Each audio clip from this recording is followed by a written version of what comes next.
Hello दोस्तों, बंधु classes में एक बार आपका फिर स्वागत है। आज हम दोस्तों 14 अप्रैल 2023 से संबंधित बनने वाले अति महत्वपूर्ण समसामयिकी करंट अफेयर को देखेंगे, जो आपकी प्रत्येक एग्जाम के लिए होंगे महत्वपूर्ण। तो आइए दोस्तों, आज का पहला क्वेश्चन शुरू करते हैं। भारतीय नौसेना ने सिक्योर मेरीटाइम कम्युनिकेशन विकसित करने के लिए किसके साथ समझौता किया है?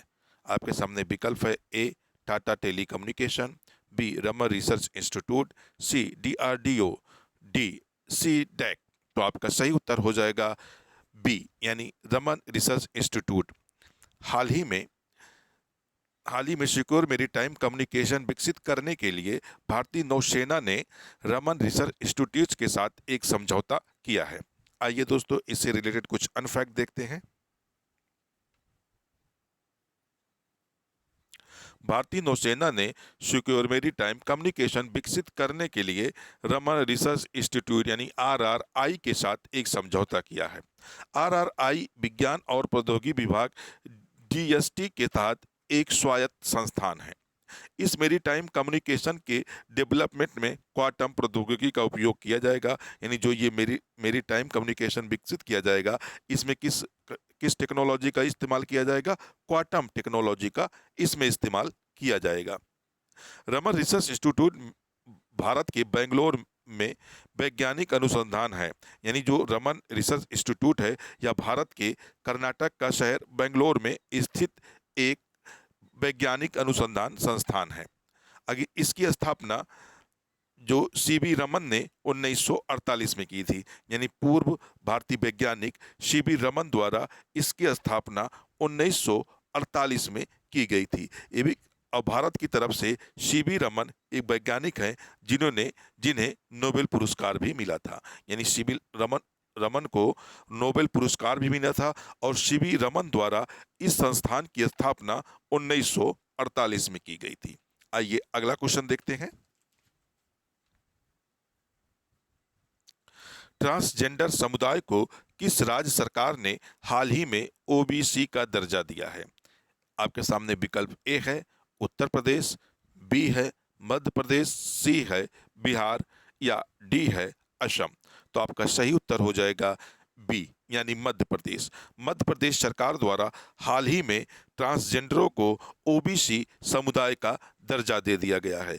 अब दोस्तों, मध्य प्रदेश में ट्रांसजेंडरों को ओबीसी को मिलने वाले आरक्षण का लाभ भी ट्रांसजेंडरों को मिल पाएगा। आइए इससे रिलेटेड कुछ अनफैक्ट देख लेते हैं। हाल ही में ट्रांसजेंडर समुदाय को मध्य प्रदेश सरकार ने राज्य की अनपिछड़ा वर्ग यानी ओबीसी लिस्ट से जोड़ दिया है। अब उन्हें इसके तहत आरक्षण का लाभ मिल पाएगा। राज्य सरकार ने सुप्रीम कोर्ट के निर्देश का पालन करते हुए यह फैसला लिया है। यानी इससे पहले सुप्रीम कोर्ट ने ट्रांसजेंडरों को ओबीसी में दर्ज करने के लिए आदेश जारी किया था। तो इसी के तहत मध्य प्रदेश सरकार द्वारा ट्रांसजेंडरों को ओबीसी लिस्ट में क्या हुआ? इन्हें दर्जा दे दिया गया।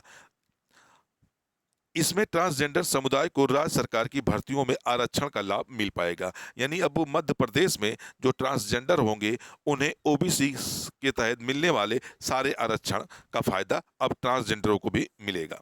यानी अब सारी भर्तियों में भी ट्रांसजेंडरों को ओबीसी के तहत होने वाले जितने भी आरक्षण होंगे, इनका लाभ ट्रांसजेंडरों को मिलेगा। आइए अगला क्वेश्चन देखते हैं। भारत की पहली semi high speed regional rail service को क्या नाम दिया गया है?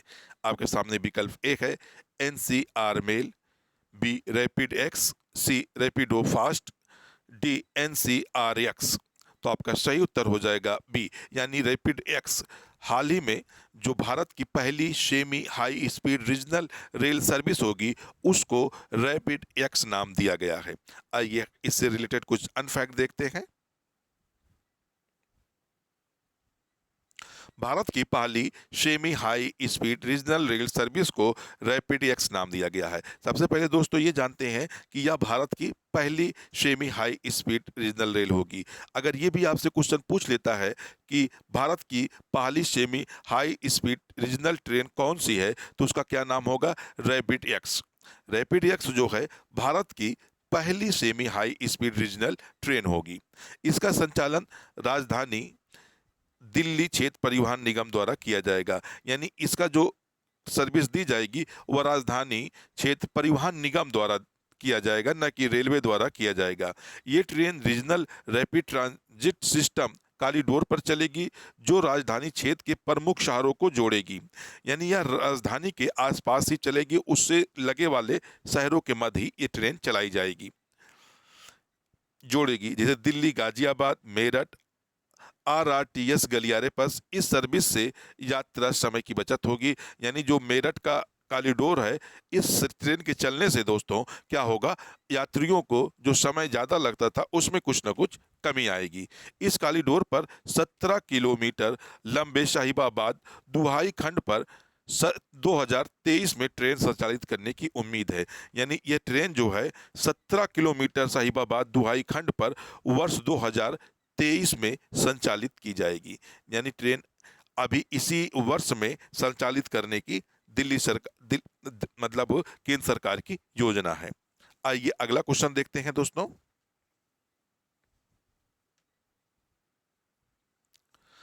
रक्षा वित्त और अर्थशास्त्र पर 3 दिवसीय अंतर्राष्ट्रीय सम्मेलन का आयोजन कहाँ किया जा रहा है? आपके सामने विकल्प ए है नई दिल्ली, बी है वाशिंगटन डीसी, सी है पेरिस, डी है बर्लिन।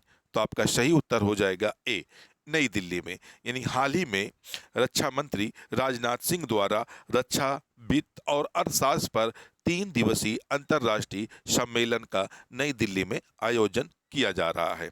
आइए इससे रिलेटेड कुछ अनफैक्ट देखते हैं। भारत के रक्षा मंत्री राजनाथ सिंह ने नई दिल्ली में रक्षा वित्त और अर्थशास्त्र पर 3 दिवसीय अंतर्राष्ट्रीय सम्मेलन का उद्घाटन किया है। यानी इस सम्मेलन का अगर उद्घाटन की बात कर ले तो भारत के रक्षा मंत्री राजनाथ सिंह द्वारा इस सम्मेलन का उद्घाटन किया गया। यह सम्मेलन सरकारी अधिकारियों, नीति निर्माताओं और शिक्षाविदों को मौजूदा सुरक्षा चुनौतियों के बीच रक्षा वित्त और अर्थशास्त्र पर अपनी बात रखने का अवसर प्रदान करता है। यानी जो सम्मेलन किया जा रहा है इसमें अधिकारियों, नीति निर्माताओं और शिक्षाविदों को शामिल किया जाएगा, जो इस सम्मेलन के माध्यम से वर्तमान में जो शिक्षा पर, वित्त पर और अर्थशास्त्र पर प्रमुख समस्याएं हैं देशों के सामने, इन पर अपनी बातें रखेंगे। इसका उद्देश्य रक्षा वित्त और अर्थशास्त्र पर वैश्विक चर्चाओं में भाग लेना है। यानी जो यह सम्मेलन किया जा रहा है इसका मेन उद्देश्य रक्षा और वित्त और अर्थशास्त्र पर वैश्विक समस्याओं पर चर्चा करना है दोस्तों। इस विषय पर एक अस्थायी ढांचागत प्रस्तावित करना है। इस कार्यक्रम में यूएसए, यानी जो यह सम्मेलन किया जा रहा है इसमें USA, Japan, Australia, UK, Sri Lanka, Kenya और बांग्लादेश सहित विभिन्न देश यानी इस सम्मेलन में हिस्सा लेंगे। यानी इस सम्मेलन में कौन कौन से देश हिस्सा लेंगे? यू से हो जाएगा Japan, Australia, UK, Sri Lanka, Kenya और बांग्लादेश इस सम्मेलन में भागीदारी करेंगे, इस सम्मेलन में अपने प्रतिनिधि के माध्यम से भाग लेंगे। आइए अगला क्वेश्चन देखते हैं दोस्तों।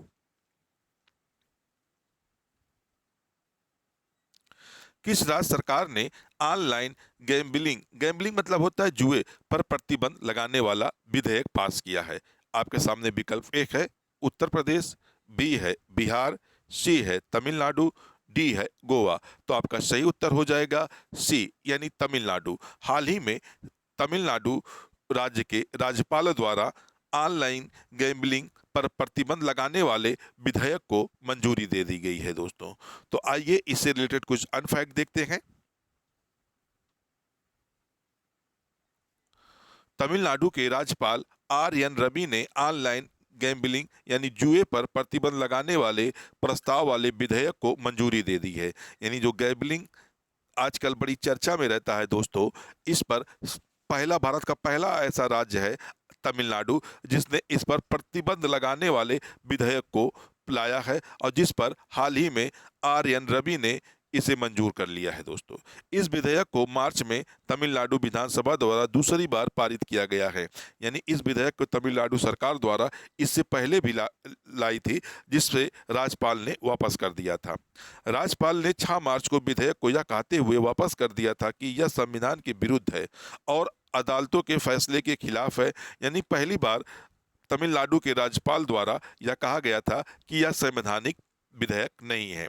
लेकिन दोबारा जब इस विधेयक को तमिलनाडु सरकार लाती है और पास करती है, तो अंतोगत्ता आर.एन. रवि ने इस विधेयक पर क्या हुए अपनी सहमति दे दी दोस्तों। विधेयक को पहली बार 19 अक्टूबर 1922 को विधानसभा में पारित किया गया था। यानी जो यह विधेयक है ऑनलाइन गैम्बलिंग विधेयक था, इसे राज्य तमिलनाडु राज्य विधान परिषद द्वारा इसे 19 अक्टूबर 2022 को विधानसभा में पहली बार पारित किया गया था। यानी अब ये भी क्वेश्चन बन सकता है, आपके लिए महत्वपूर्ण होगा दोस्तों, क्योंकि ऑनलाइन ऑनलाइन गेमिंग का जो प्रचलन है वो अब काफ़ी तेज़ी से बढ़ रहा है दोस्तों। इसके साथ ही जो युवा हैं काफ़ी जुड़ रहे हैं। तो ये क्वेश्चन आपके लिए वेरी वेरी इंपॉर्टेंस हो जाएगा कि भारत का कौन सा राज्य है जिसने सर्वप्रथम ऑनलाइन गेमिंग या जुए पर प्रतिबंध लगाने के लिए एक विधेयक लाया था। तो आपका यही उत्तर होगा तमिलनाडु। तो आज का वीडियो दोस्तों यहीं तक का।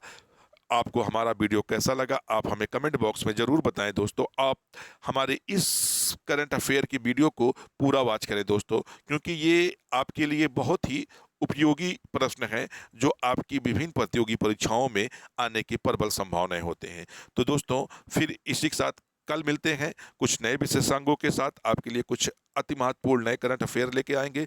तब तक के लिए धन्यवाद।